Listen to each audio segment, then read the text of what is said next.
Bonjour à tous, j'espère que vous allez bien. Aujourd'hui, nouveau décor et aussi nouveau format de vidéo. Dans chaque épisode, on parlera d'un album qui aura laissé une trace indélébile dans l'histoire de la musique, tout genre et toute époque confondue, ou alors d'un album qui m'a particulièrement marqué, parfois les deux d'ailleurs. Alors sans plus tarder, on commence, mesdames et messieurs, bienvenue dans ce premier épisode du Disquaire.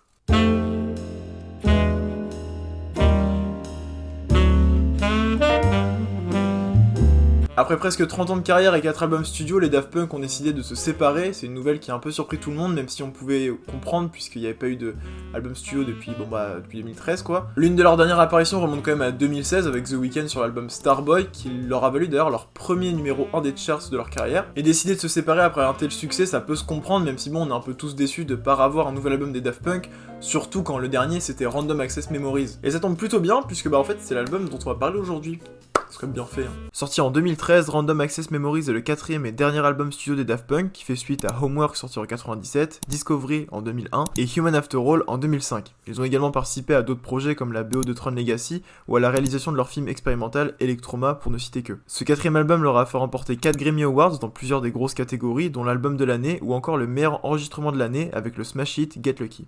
Alors pourquoi je décidé de parler de cet album en particulier ? Tout simplement parce que Random Access Memories ça a été un album particulièrement important pour la musique moderne. C'est un album qui a porté une grosse influence et qui a participé également à redéfinir un peu ce qu'allait être la musique dans les années à venir. Donc ça a été un album à la fois important pour les nouvelles générations d'artistes comme pour les fans. On va commencer par contextualiser un peu, parler des Daft Punk et de leurs précédents projets. Donc tout d'abord les Daft Punk c'est un duo d'électro français composé de Thomas Bangalter et de Guy Manuel de Homem Christo qui a été fondé en 1993. Le nom du groupe vient tout simplement d'une critique qu'un journaliste anglais avait fait dans un article qualifiant la musique des Daft Punk de punk idiot, à savoir Daft Punky Trash, qu'ils ont utilisé cette expression pour en faire leur identité. Ils sortent leur premier album en 1997, appelé Homework, qui aura été promu par le single Daft Punk, et cet album va être un succès mondial quasiment instantané, notamment grâce au single Around the World, qui était allé se placer dans les charts nord-américaines, mais aussi en Europe. Et à ce moment-là, c'est seulement le premier album, donc voilà quoi. Homework proposera des sonorités qui n'auront jamais été entendues auparavant dans la musique électronique, donc des voix robotiques, des rythmes assez entêtants, et c'est ça la recette des Daft Punk. Cette manière si particulière de produire des Daft Punk donnera naissance à une espèce de mouvement qu'on appellera la French Touch,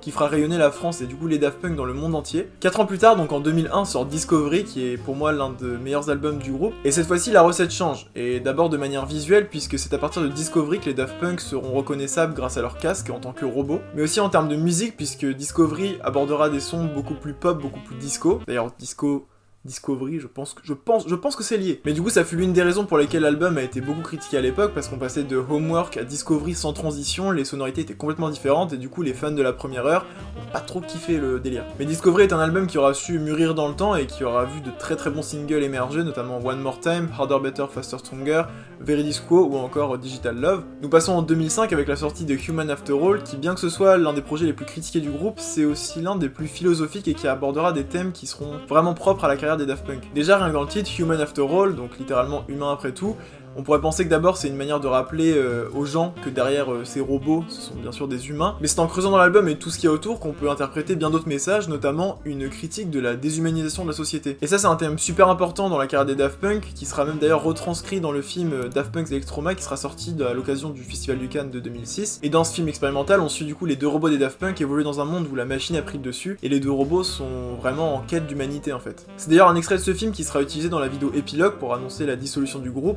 où à la fin on voit Thomas Bangalter exploser. Alors du coup ça laisse une libre interprétation aux fans sur cette fin du groupe. Est-ce que la mort de ce robot veut dire que l'humain a réussi à vaincre le robot et à retrouver son humanité, ou est-ce que c'est l'inverse, est-ce que c'est le robot qui se détruit après n'avoir pas réussi à retrouver son humanité? Et on le saura sûrement jamais, et c'est ça une des forces des Daft Punk, c'est de créer le mystère et le questionnement autour de leur carrière et de leur musique. Nous faisons ensuite un bond de 8 ans pour arriver en 2013, année de sortie de Random Access Memories. L'ère de l'album est introduite par de nombreux indices laissés à la fois dans les publicités mais aussi sur les plateformes de streaming, avant que le premier single de promotion sorte, Get Lucky, en featuring avec Pharrell Williams et Nile Rodgers.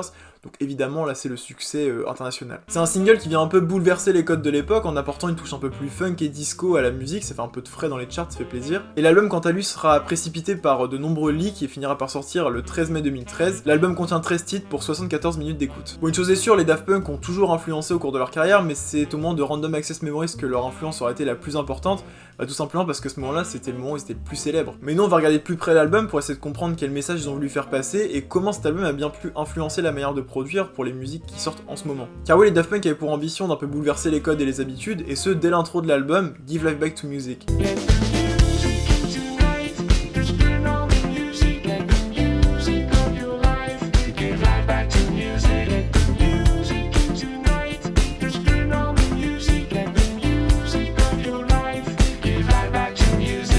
titre de cette musique n'est pas anodin, il prend tout son sens quand on analyse un peu tout le contexte, que ce soit à la fois dans la composition mais aussi dans l'écriture du texte. Donc sur cette première chanson, on retrouve bien sûr les Daft Punk qui s'occupent des voix, Nile Rodgers et Paul Jackson Jr. à la guitare, Chili Gonzalez au clavier et John Jr. Robinson à la batterie. Et le point commun entre tous ces invités, c'est que l'âge d'or de leur carrière se sera passé dans les années 70-80, et c'est exactement l'ambiance que veut retransmettre les Daft Punk à l'intérieur de cet album. John Jr. Robinson, donc le batteur, était aussi le batteur sur l'album Off the Wall de Michael Jackson, qui était un gros album disco. Donc on imagine bien que Random Access Memories va prendre un certain tournant. Alors une modernisation du disco avait déjà été entreprise par les Daft Punk avec la sortie de Discovery, mais c'était encore très électronique. Le défi à relever pour Random Access Memories, c'est de recréer ce son disco des Daft Punk, mais seulement avec des instruments. Et donc cette intro prendrait tout son sens. Give Life Back to Music, donc redonner vie à la musique, ce serait en fait redonner vie à la musique de l'époque avec des instruments. Ça reste d'ailleurs dans la continuité de cette quête d'humanisation, mais cette fois-ci à l'échelle de la musique, où la musique électro essaye de revenir à ses origines, c'est-à-dire aux instruments. Et cette volonté de vouloir recréer la musique de l'époque, on la voit aussi dans la troisième chanson de l'album qui s'appelle Giorgio by Moroder. Et en fait ce titre contient au début une interview du musicien Giovanni Giorgio Moroder, qui est un musicien italien. Et dans cette interview il parle de sa jeunesse, de ses débuts de carrière, et ça n'a pas été choisi au hasard par les Daft Punk. I wanted to do an album with the sounds of the 50s, the sounds of the 60s, of the 70s, and then have a sound of the future. And I said, wait a second, I know the synthesizer. Why don't I use the synthesizer, which is the sound of the future? Ici, les Daft Punk s'expriment au travers des paroles de Giovanni Giorgio. Et rien qu'avec ces deux titres, on comprend la direction que veut prendre l'album. Les Daft Punk veulent mélanger la musique du passé avec la musique du futur pour créer un album qui serait impossible à situer dans le temps et qui ne vieillirait pas. Et ça s'appelle la Timeless Music. Et c'est vrai que c'est mission réussie parce que si on enlève la date de sortie de Random Access Memories, on serait incapable de le situer dans le temps tellement il y a des mélanges d'un peu toutes les époques. On retrouve ce mélange de musique dite classique avec de la musique un peu plus moderne sur la quasi-totalité de l'album, notamment les sons The Game of Love ou encore Within, qui contient une introduction au piano avant que les voix des robots se rajoutent dessus, donnant une espèce de dimension futuriste à la chanson. Mais pour moi, le morceau le plus intéressant de l'album, c'est Touch avec Paul Williams. Tout simplement parce que toutes les thématiques et sonorités de l'album sont regroupées dans ce seul morceau. C'est un morceau très expérimental qui dure 8 minutes 19, et on peut le séparer en 3 ou 4 parties. Tout d'abord, Touch s'ouvre sur une sorte de bruitage électronique qui est très pesant. Ça fait penser un petit peu à l'ambiance qu'on retrouve sur le son On the Run de Pink Floyd sur l'album Dark Side of the Moon.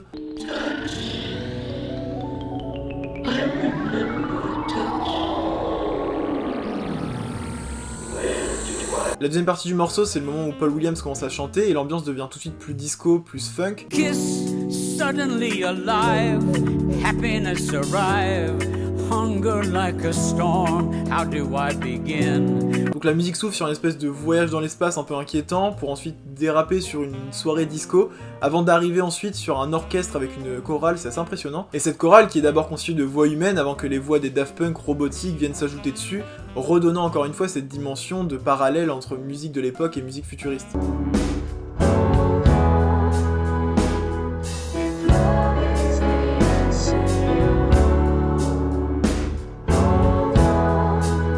Et la musique se termine par une partie très électronique, donc voilà, il y a vraiment beaucoup de styles différents qui se rejoignent seulement dans le titre Touch, mais au-delà de la musique, c'est aussi les paroles qui sont importantes. Bon déjà le titre Touch, le toucher, il peut faire à la fois référence au toucher à proprement parler, mais aussi au toucher de façon sentimentale. Et encore à travers cette chanson, les Daft Punk reviennent sûrement à leur quête d'humanité, où le toucher est très important dans les relations humaines, chose qu'ils ont perdu avec cette déshumanisation et cette robotisation de la société. Que ce soit musicalement ou lyricalement, pour moi Touch est l'un des morceaux les plus intéressants de la carrière des Daft Punk, et cette double lecture elle est possible tout au long de l'album. On peut prendre les morceaux comme Instant Crush ou Within qui parlent de relations amoureuses et surtout de rupture, mais est-ce que ça parle vraiment de rupture entre deux êtres humains qui s'aiment, ou simplement de la rupture entre la société humaine et la société robotisée? Et ça crée une sorte d'amour impossible entre les robots des Daft Punk et leur humanité qui est en train de se perdre petit à petit. Et la manière dont se termine l'album aussi est très intéressante avec le son Contact. Donc encore une fois, il y a une sorte de double lecture entre Contact, le contact physique, ou encore le contact que l'on prend avec les gens. Et dans le cadre de cet outro, c'est le contact avec l'inconnu. Alors Contact commence par un sample d'un message radio qui a été envoyé par Eugene Cernan, qui était sur la Lune pour la mission Apollo 17.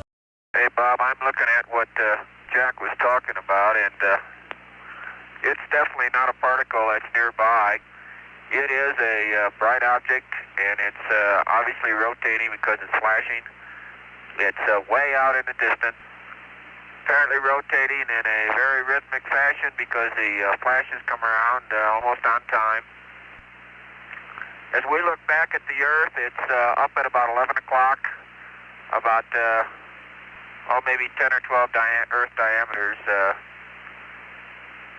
I don't know whether that does you any good, but there's something out there. Et suite à cet extrait, la musique s'amplifie de plus en plus, devient presque inaudible avant d'être recouverte totalement par des bruits très électroniques, et ça fait des espèces d'explosions mécaniques, on dirait des machines en train de complètement dérailler, et la musique se termine sur de gros bruits électroniques sourds, comme si la machine était en train de mourir. Alors du coup, face à cette fin un peu ouverte, il y a beaucoup de théories qui ont bien sûr émergé. Est-ce que le commandant de la mission peut être comparé aux Daft Punk qui sont en train de perdre le contrôle et de perdre leur humanité avant de complètement mourir? Les bruits électroniques seraient alors leurs robots qui sont en train de dysfonctionner avant de complètement exploser. Les Daft Punk seraient en train de perdre complètement leur humanité et on viendrait les débrancher comme une machine qui ne fonctionne plus. Et si on voit la fin comme ça, on pourrait se dire que les Daft Punk avaient déjà pensé à se séparer à la sortie de Random Access Memories, que ce serait leur dernier projet commun. Mais il y a une autre théorie qui existe et je remercie les 6 contributeurs du site Genius qui l'ont élaborée. Et cette théorie voudrait que ce que voit le commandant, cette lumière qu'il voit au loin, ce sera en fait les Daft Punk. Alors il faut contextualiser, le message qui est envoyé par Eugene Cernan, il date de 1972 et à cette époque-là, c'est l'époque aussi où le disco était vraiment au top des musiques. Et en fait, le commandant de la mission Apollo 17 serait témoin de l'arrivée des Daft Punk pour apporter cette vibe disco à la Terre, aux humains, et du coup de redonner vie à la musique. Les bruits sourds qui concluent la musique pourraient faire penser au crash des 2 robots sur Terre, et là du coup la boucle est bouclée. Puisqu'en fait, Give Life Back to Music, donc la première musique de l'album, serait en fait la suite de Contact qui est l'outro, créant une espèce de boucle infinie à l'intérieur de l'album. Alors oui, ça part super loin, mais ça montre encore une fois comment les Daft Punk savent créer le mystère autour de leur carrière. Random Access Memories pour moi est l'un des albums les plus intéressants que j'ai écouté dans ma vie, et même malgré sa dimension un peu expérimentale, mais il n'y a pas forcément que des musiques très longues et très complexes, on y retrouve des singles à proprement parler comme Get Lucky, Lose Yourself to Dance ou encore Instant Crush, qui apportent un peu de fraîcheur à l'album et un peu de légèreté. Mais ce qui est aussi intéressant de voir ici, c'est que Random Access Memories a influencé de nombreux artistes sur la production de leur musique. Depuis la sortie de l'album, on a pu constater un retour progressif aux sonorités des années 70-80, avec Bruno Mars, Harry Styles, Dua Lipa, The Weeknd, Doja Cat, Miley Cyrus ou encore BTS. Bref, le disco et les sonorités rétro ont fait leur grand retour dans les charts ces dernières années.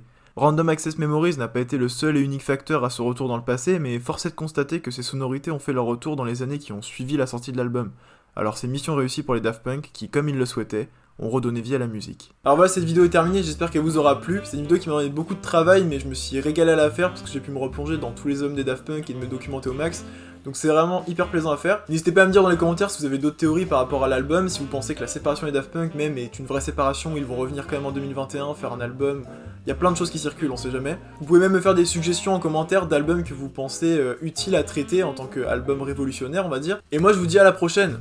Salut!